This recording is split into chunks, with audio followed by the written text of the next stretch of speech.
Hoje você vai aprender. Hoje eu convido você para uma grande distopia, porque as informações que eu trago para você, elas contrariam toda ciência, toda realidade. E se eu te disser que o governo americano, assim como o governo russo, tem medo de uma certa tecnologia alienígena? E se eu te falar que esse mundo que nós estamos vivendo, ele foi criado pelos extraterrestres? Será que isso vai contrariar a sua crença? E se eu trouxer para você, ponto a ponto, evidenciando e provando essa questão? O vídeo de hoje está recheado, porque nós vamos falar sobre florestas amaldiçoadas, entidades e principalmente a petrificação de pessoas. Inclusive, a própria Bíblia faz menção e referência a isso. Se você gosta desse conteúdo, inscreva aqui nesse canal, verifica se você está inscrito, deixa o seu like para ajudar a divulgar esse projeto, não te custa nada. Quem quiser obter o meu telefone, o meu contato pessoal, conhecer o conteúdo premium, desatar essas amarras do sistema, aprender o verdadeiro empreendedorismo raiz, mesmo o Brasil virando uma jossa, para você conseguir tirar o seu sustento, tem links na descrição. Eu repasso a minha experiência de mais de 10 anos de empreendedorismo. Você conta com grupos exclusivos e com aulas que eu nem vou citar aqui. Vale cada centavo, tá um preço acessível, vale muito a pena, tá bom? Na descrição desse vídeo. Pois bem, senhores, essa imagem ela contraria tudo em que você acredita. Primeiro, porque um cara estava fazendo a sua caminhada na floresta e se deparou com essa imagem, que simplesmente parece uma mulher que ela foi petrificada na floresta. E nós vamos comentar sobre esse assunto aqui e vale muito a pena. Olha só para você ver, olha a imagem aqui, ó. Você vê nitidamente que é um cabelo, você vê nitidamente a região dos dois olhos, a região do nariz, a região da boca, do queixo, do maxilar, da orelha, a concavidade. Olha só para você ver a perimetria do crânio. E aí, conforme isso aqui avança, ó, você vê a região do braço, antebraço, tórax. Você vê toda a região e olha que coisa interessante. Se você procurar nos livros de história, provavelmente você não vai encontrar nenhuma referência a isso. Porém, a partir desse momento, você começa a tomar a sua pílula vermelha e descobrir a realidade. Por exemplo, o corpo que nós usamos hoje, o corpo humano hoje, 19,9% do nosso corpo é constituído de carbono. E se você analisar a estrutura molecular do carbono, 6 elétrons, 6 prótons e 6 nêutrons. Ou seja, a estrutura molecular do carbono é 6, 6, 6. Isto representa alguma coisa para você? A estrutura molecular, a estrutura atômica do carbono tem formato piramidal. Será que isso faz alguma referência para você? E se eu te falar que o corpo que você usa hoje é um corpo alienígena, é um corpo híbrido, não é o corpo do Adão primordial, não é o corpo que o Criador criou para a raça humana, mas sim uma mescla, uma mistura com um DNA alienígena. Talvez você olhe para isso e fala, esse cara está indo longe demais. Porém, se você analisar a história do planeta Terra, era mais do que óbvio que o corpo humano deveria fazer menção e referência à Terra. Tu pega Gênesis e é dito: Deus criou o homem do pó da terra. Deixa bem claro, não é o pó de areia, é o pó da terra. Qual é o material mais abundante no planeta Terra, levando em consideração, tirando, claro, o oxigênio e a água, qual é o material mais abundante que tem na Terra? É a sílica. E graças à sílica, você consegue fazer uma das matérias predominantes da sílica, ou do silício, é o barro. Exatamente, o barro. Então, o silício é um dos materiais mais abundantes que tem na Terra e material esse fundamental para fazer o barro. Assim como o ser humano foi feito do barro, assim como o ser humano foi feito do pó da Terra. Ou seja, o corpo humano ele foi projetado para ser feito de silício. E a própria Bíblia fala sobre isso. Mas você utiliza um corpo de carbono. Aí você tem que usar a sua cabeça, o seu tutano, e fazer algumas perguntas. Por exemplo, se Deus criou o corpo humano, por que que Jesus fala que nós já nascemos em pecado? Por que Paulo de Tarso fala que nós já nascemos em pecado? E por que Jesus fala que nós temos que nascer de novo? E muitas vezes é mencionado em Marcos que nós precisamos, aqueles que forem salvos, herdarão um novo corpo glorioso, semelhante aos dos anjos. Deixa bem claro, um novo corpo. Então, por que é necessário um novo corpo para aqueles que saírem vitoriosos desta jangada chamada Terra? Por que um novo corpo? Se Deus criou um corpo perfeito, necessariamente não é precisar mudar o corpo. Mas por que se faz necessário a mudança de corpo? E aí eu digo para vocês, e é isto que é importante: o corpo humano, a matéria-prima era feita de silício.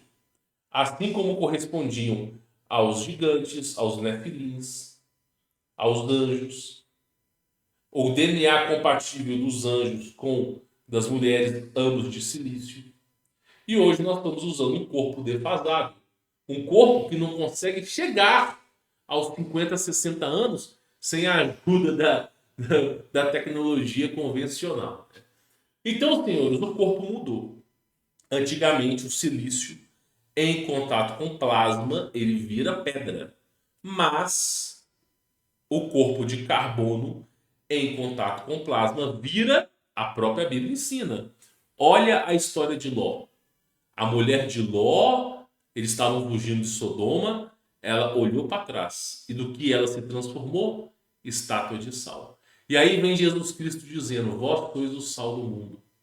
Ou seja, em contato com plasma, o corpo feito de carbono se transforma em sal. Maravilhoso, não? E se eu te falar que existe um relatório da KGB falando que o governo russo admite e tem medo de uma tecnologia alienígena? Eu já trouxe um documentário do canal, eu vou rodar esse vídeo, tá? Onde foram fazer um exercício militar básico. E aí um dos soldados dos soviéticos encontrou no céu um objeto prateado, iluminado, imóvel. Aí estava ele com suas metralhadoras e tecnologia de derrubar avião. Os caras miraram naquele objeto metálico e derrubaram ele.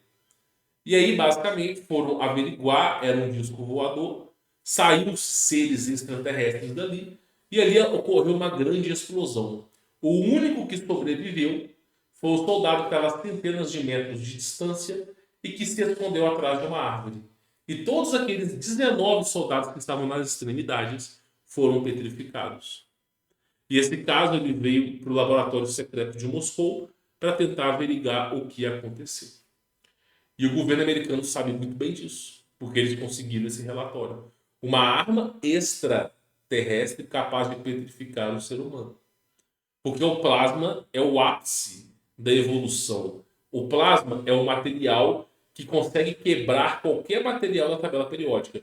Diamante, tungstênio, ferro. Vamos chamar de adamantio. Adamantio. Qualquer material, inclusive a tabela periódica, ela é limitada ao número de materiais. Existe muito mais materiais do que está presente na tabela periódica. Por exemplo, o mercúrio parará, pururu, coelhinho da Páscoa vermelho, que não faz parte. É o único material que não faz parte da tabela periódica que nós conhecemos. Fora outras, como pedras com propriedades gravitacionais que, ó, varreram o tapete, chamado gravitron, ó, varrido o tapete. Então, o plasma ele é o estágio inicial de toda a matéria. Então, uma arma de plasma não tem nenhum escudo que consegue proteger, porque tudo que o plasma encostar vai pulverizar, ou vira sal, ou vira pedra. É basicamente dessa proporção, é a arma absoluta de Deus. Inclusive é falado, quando Jó questiona a autoridade de Deus, Deus mesmo fala, você não sabe que a minha voz é como fogo quente, como uma fornalha, porque a voz de Deus ela faz menção ao plasma. Tá? Voltando ao assunto, isso aqui é muito interessante. Eu vou voltar à imagem, nós vamos acompanhar. Olha que coisa interessante. Ó. Você vê basicamente aí um tipo de petrificação, campeão. Chega a ser bizarro. Outra coisa interessante é que pessoas que estavam fazendo acampamento, caminhada nas florestas, encontraram a floresta, olha só, a árvore parecendo que estava respirando. Quantas vezes que não foi mencionado, os caras estavam numa parte da floresta e sentiram como se o terreno tivesse subindo e descendo. E aí, pô, isso parece muito uma respiração pulmonar. Pô, o terreno está subindo e descendo. Você olha para as árvores, parece que está subindo e descendo. Aí entra um pequeno detalhe. Um pequeno detalhe. Existe um conto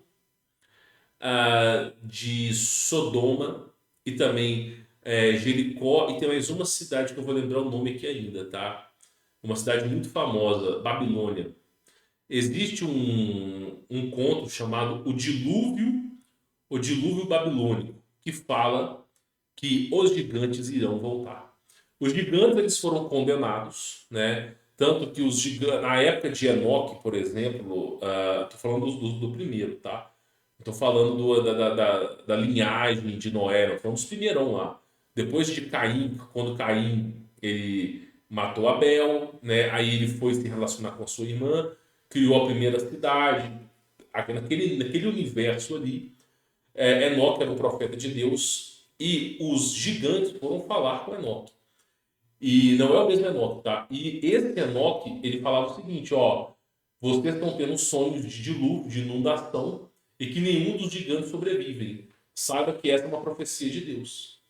E aí os gigantes, qual foi o âmbito da questão? Eles não iriam conseguir sobreviver ao plasma, àquela guerra plasmática que iria desencadear o dilúvio de Noé. Não iriam sobreviver. Então muitos deles entraram em estado de dormência. E nesse estado de dormência eles estão à espera de uma oportunidade para eles poderem renascer. Para eles poderem... Então existe esse conto. Não é bíblico, não é canônico, mas existe esse conto. E assim, você olha para o que é a floresta, inclusive esse caso aqui foi muito interessante. Essa árvore começou a se mexer sozinha. Aqui você tem a terra e a árvore ela está se movendo sozinha. Aí você se pergunta, deixa eu voltar aqui a imagem. Aí você se pergunta, como é possível, eu não consigo, eu vou aumentar a imagem aqui. Como é possível você olhar para isso aqui e você ver uma árvore mexendo na terra? Como que seria possível? Como que isso aqui é possível? Pô, primeiro que a terra ela é extremamente resistente. Se tu pegar uma .50 e meter uma bala na terra, saiba que o máximo que essa bala vai atravessar é uns 5 centímetros, de 3 a 5 centímetros. Então a força expressora para você mexer na terra é absurda. Tanto é que você pega aquelas máquinas gigantescas, tratores com escavadeira, e você vê que os caras eles usam uma força muito grande para puxar a terra. E você vê uma árvore se movendo. Mas aí entra um pequeno detalhe. É dito que as árvores, elas é como se fossem os pelos dos gigantes. É dito que os gigantes, eles basicamente foram petrificados com o dilúvio, e aí houve a inundação.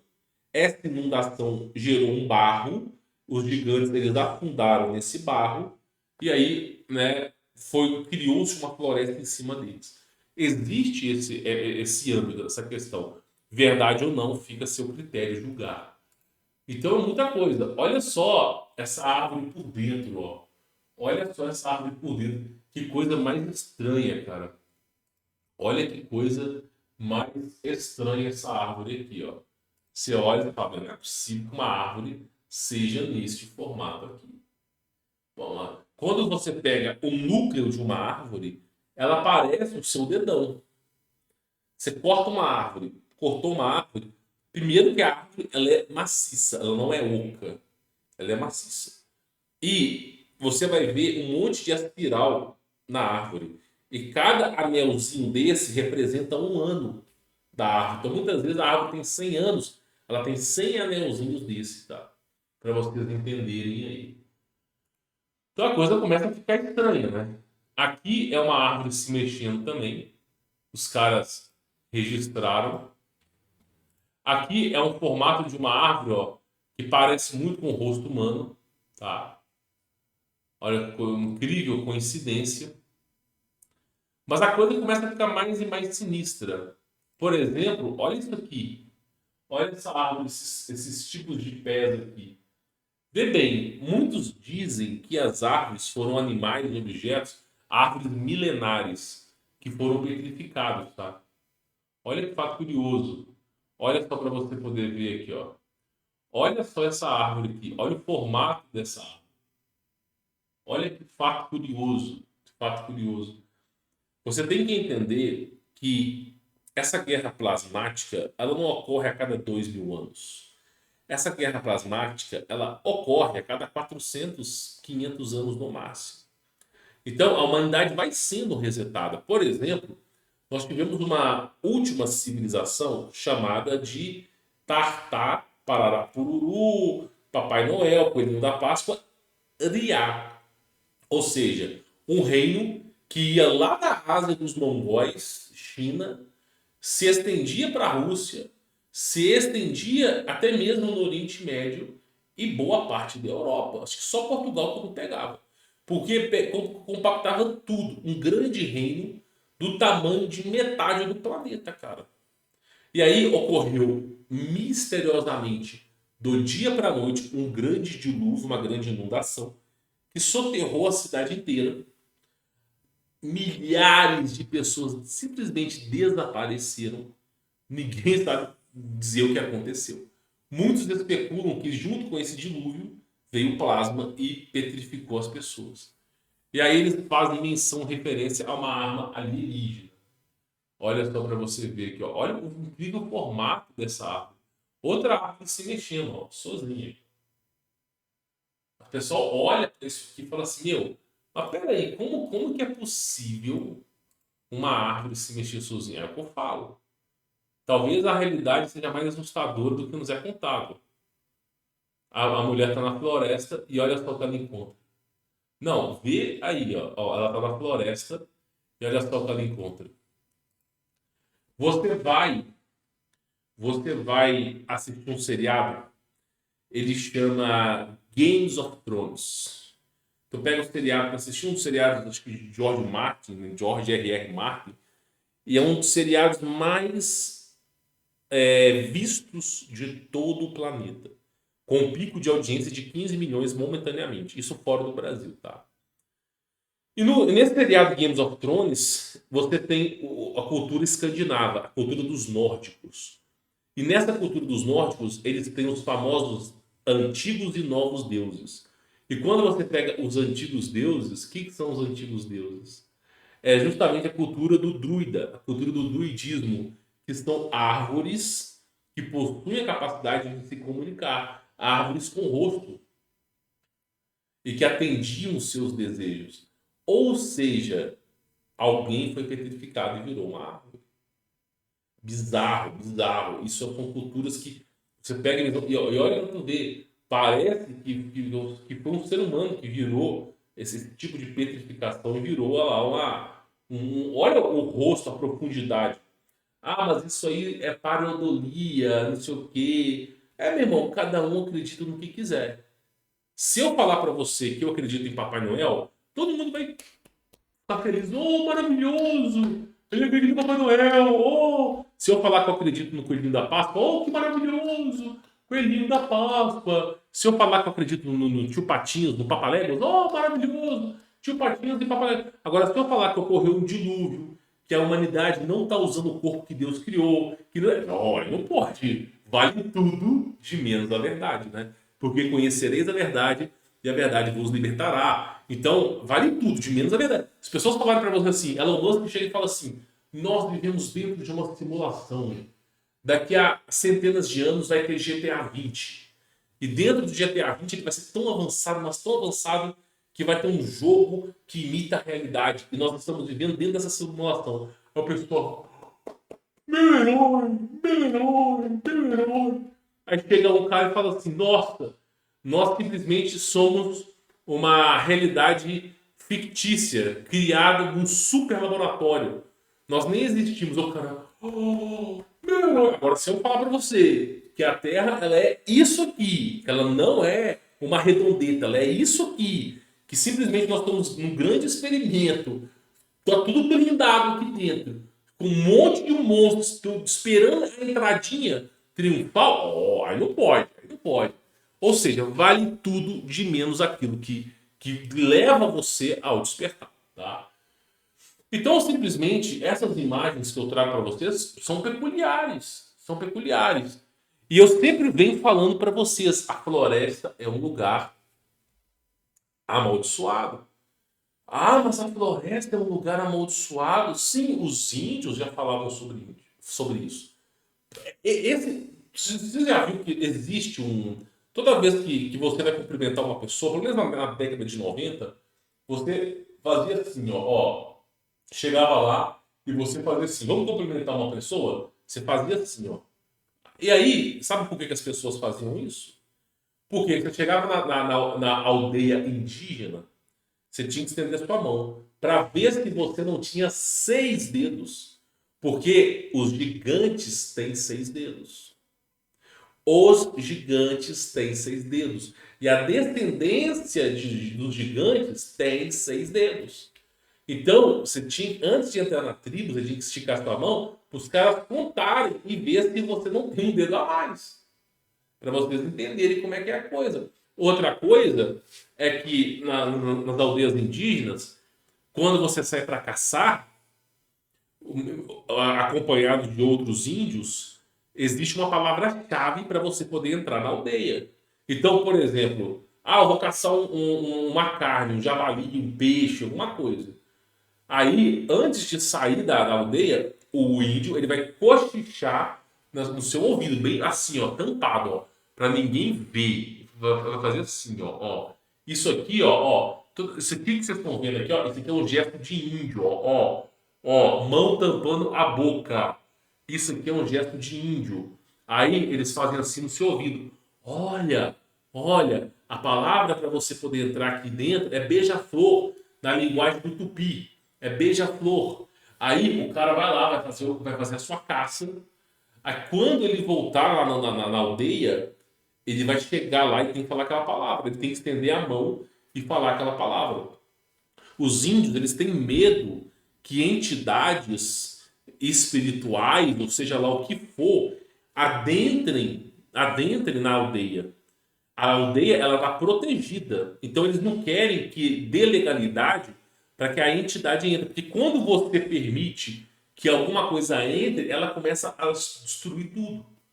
Se você permitir que um bandido entre na sua casa, boa coisa não vai acontecer. Então tem toda uma preparação. Você não pode falar a palavra-chave em momento nenhum.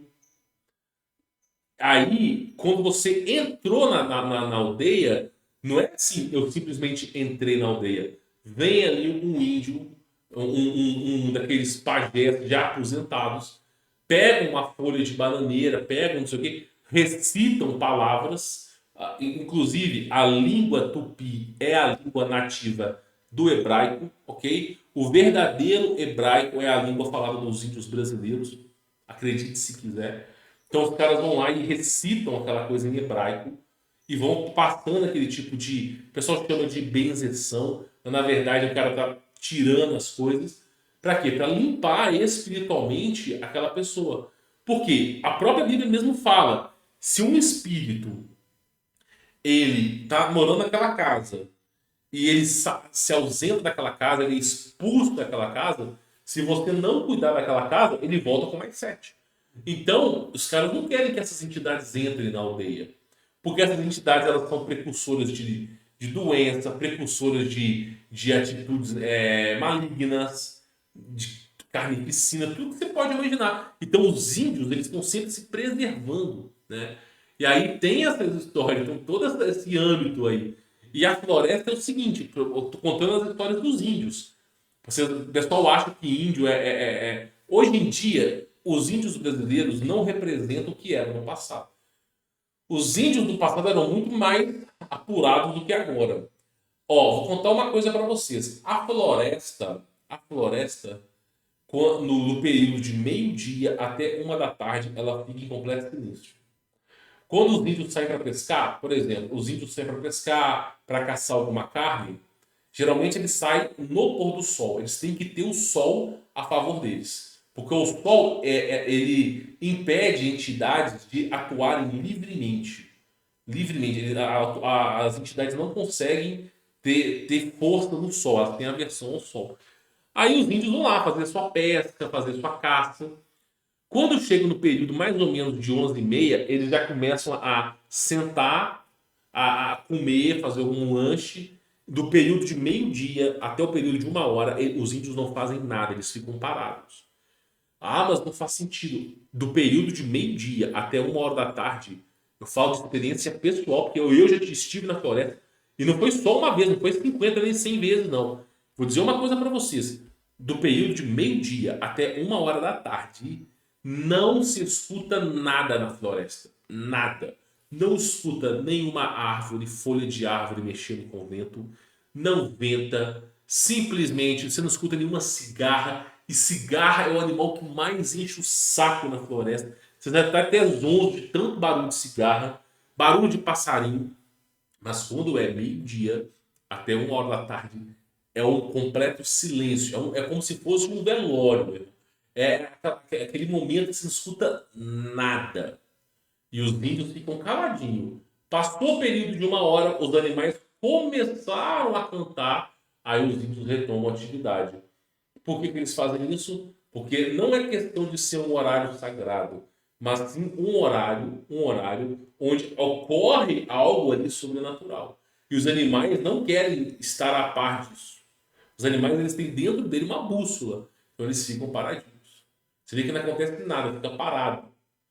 E aí os índios vão lá e começam a fazer o seu trabalho. Quando dá mais ou menos umas 3 horas da tarde, 2 horas da tarde, já é hora de voltar. Porque dependendo da distância que você está, você vai gastar muito tempo para voltar. E aí os índios voltam para o acampamento antes do pôr do sol. Se ocorrer de os índios não voltarem após o pôr do sol, eles só vão poder entrar naquela aldeia depois do nascer do sol no dia seguinte. Por quê? Porque simplesmente o período da noite é um período que ocorre fenômenos sobrenaturais. Por exemplo, quem aqui não tem cavalo? Pô, cara, eu falo de experiência pessoal, de cavalo eu tenho. Pô, você cuida do cavalo, tá? Muitas vezes o cavalo, ele pesa, eu não sei mais ou menos quanto um cavalo bom, porreto, deve ser uns 400 quilos. Mas geralmente o cavalo pesa de 200, 180, 200 quilos para cima. Cara, o cavalo, ele é puro músculo. A força do cavalo, ela é estrondante. O cavalo é um dos animais mais fortes que tem. Eu acho que se morrer em pé, fica em pé, cara. De tão forte que é o cavalo. Aí, de repente, o cavalo vai lá e arromba a cerca. Já aconteceu várias vezes.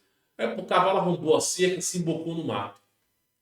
Você fala, pô, meu Deus, cavalo. Aí você fala, eu não gosto desse bicho, velho. Você fica assim, você fica pensando, velho.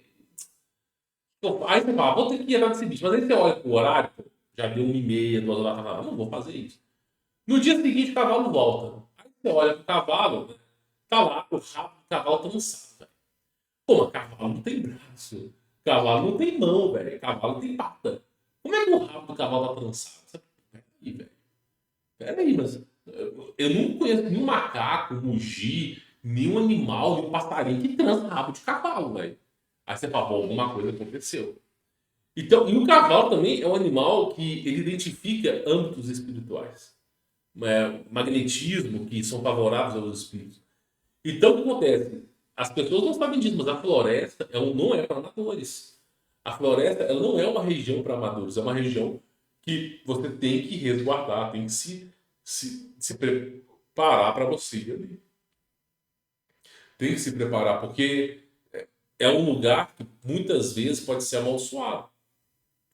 E assim, quantas vezes. Cara, eu falo para vocês o seguinte: eu tenho amigos que foram bombeiros e trabalharam em parques nacionais. Eu tive um amigo que foi guarda florestal, depois os caras mudaram para longe, sumiram. Mas os caras falaram assim: Humberto, se eu te contar o que eu já presenciei na floresta, se eu te contar, você me coloca no manicômio, velho. Se eu te falar o que nós já vimos na floresta, você vai me colocar no manicômio, você vai me prender. Eu fico calado. Eu fico calado. Eu admiro muito os caras que vão acampar ficam uma semana na floresta. Eu fico calado, velho. Se eu contar o que eu sei, não dou uma semana, os caras vão me achar doido. Sério, desse nível. Então a floresta não é uma região tão dócil como você pensa, tá? É uma região que tem que ser. Você pode sim adentrar na floresta, mas os índios sempre fazem certas rezas e citações antes de embocar na floresta. Você não pode falar, por exemplo, se você vê uma trepadeira fazendo um formato de arco, você jamais deve passar por ali. Porque se você passar ali, pode ser que você vá para uma outra realidade. Você desaparece. Você jamais deve passar em túnel. Tem um monte de regrinha de floresta, sabe? A regra principal da floresta é o seguinte: primeira coisa que é o mais importante, somente entre na floresta se for extremamente necessário. Se realmente aquilo que está fora da floresta representa mais perigo do que está na floresta para você. Segundo ponto, se você entrar na floresta, conselho pessoal é que você amarre em alguma árvore é, um pedaço de roupa bem chamativo para você não andar em círculos. E assim, tome muito cuidado onde você anda. Eu muitas vezes andava na floresta e assim, você tem que levar uma foice, cara. Facão não resolve. Facão, você vai conseguir abrir clareira. Mas para limpar o chão, para você poder andar, é foice. Que é tanto mato que é um. E assim, muitas vezes você tá andando, aí você vai pegando foice, quando você olha para frente, tem um buraco de uns 5 metros no chão que estava coberto por mato. E se você pisar, você ia lá para baixo. E quem que vai te tirar dali? Então, assim, floresta você tem que andar com corda e nunca sozinho, cara. É um dos lugares mais temidos, assim. Nem os índios se embocam na floresta à toa. Só para vocês entenderem como é que é a coisa. Os índios não. Eles estão mais pro feudalismo do que para aqueles de um Tarzan na floresta. Os caras, eles escolhem uma região propícia, com água em abundante, com peixe, com não sei o quê, fazem uma aldeia ali e se mantêm ali, velho. Os caras não ficam se embocando na floresta 3, 4 dias, isso aí não. Existe, claro, por exemplo, o pajé de tribo ele vai aposentar, tem que ter um novo pajé, aí tem que escolher o cara mais forte, aí tem uma aprovação. Mas saindo disso, cara, os caras não fazem isso não, velho. Porque realmente a floresta não é um âmbito amador. Na verdade, a floresta, quer você queira ou não acreditar, a floresta é um cemitério. Essa é a pura e singela verdade. Floresta é um cemitério. A matéria orgânica que faz aquelas árvores ficarem imensas são corpos que em outra hora existiram no passado. Toda floresta é um grande cemitério, velho. É um grande cemitério. E aí tu olha para, pô, se você ficaria bem andando no cemitério 8 horas da noite, 1 hora da manhã, acho que você não ficaria bem. É a mesma coisa com floresta. Tá? Bom, espero que esse vídeo tenha elucidado a mente de vocês. A proposta do vídeo de hoje é trazer conhecimento ancestral e antigo para você, de forma que você aprenda e leve esse conhecimento, essa bagagem, para o resto da sua vida, tá bom? Peço para você deixar o seu like, que vai ajudar a divulgar esse projeto, se inscrever nesse canal, ativar as notificações E quem quiser conhecer meu trabalho, ó, na descrição desse vídeo, enquanto ainda há vagas, porque elas vão se encerrar, está na descrição desse vídeo o acesso ao conteúdo premium. Tenho certeza que vai ser algo gratificante para a sua vida, tá bom? Bom, vou ficando por aqui. Fique na paz.